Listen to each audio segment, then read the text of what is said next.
सुंदरपुर का शांत गांव विशाल तारों से जड़े रात के आकाश के नीचे सोता है। घरों की खिड़कियों से नरम लैंप की रोशनी छलकती है, जो एक गर्म आमंत्रित चमक बिखेरती है। एक हल्की हवा पेड़ों से गुजरती है, जो अनकही कहानियों की फुसफुसाहटें ले जाती है।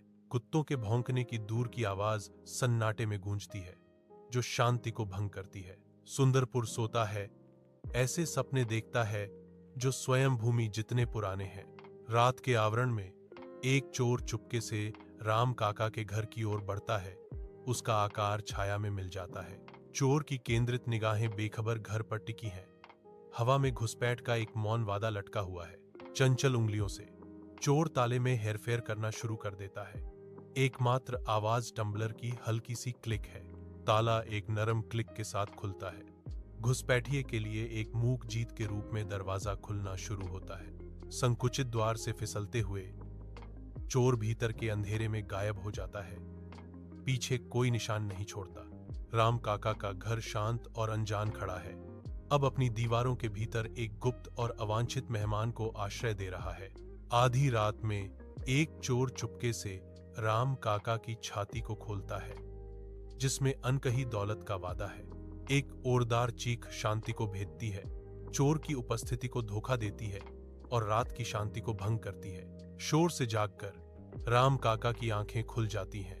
उनका दिल धड़क रहा है, क्योंकि उन्हें खतरे का एहसास होता है। चोर, चोर! राम काका की चीख रात को चीरती है।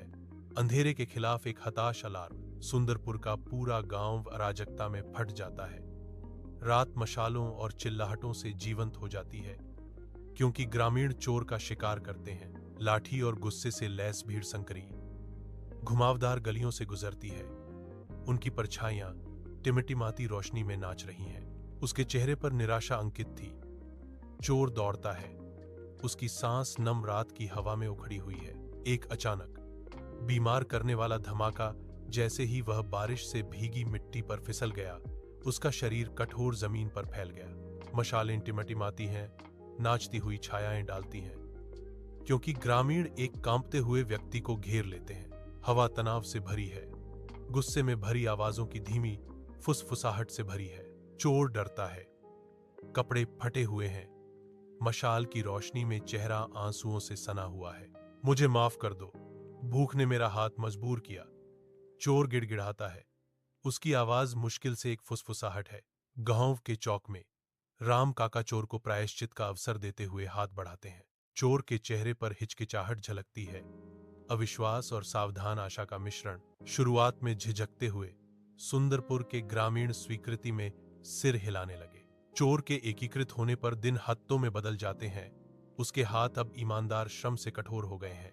कभी बंजर रहे खेत अब फलते फूलते हैं, जो चोर के नए समर्पण को दर्शाते हैं। सुंदरपुर में शांति लौट आई। जहां कभी अविश्वास पनपा था, वहां समृद्धि खिल रही है।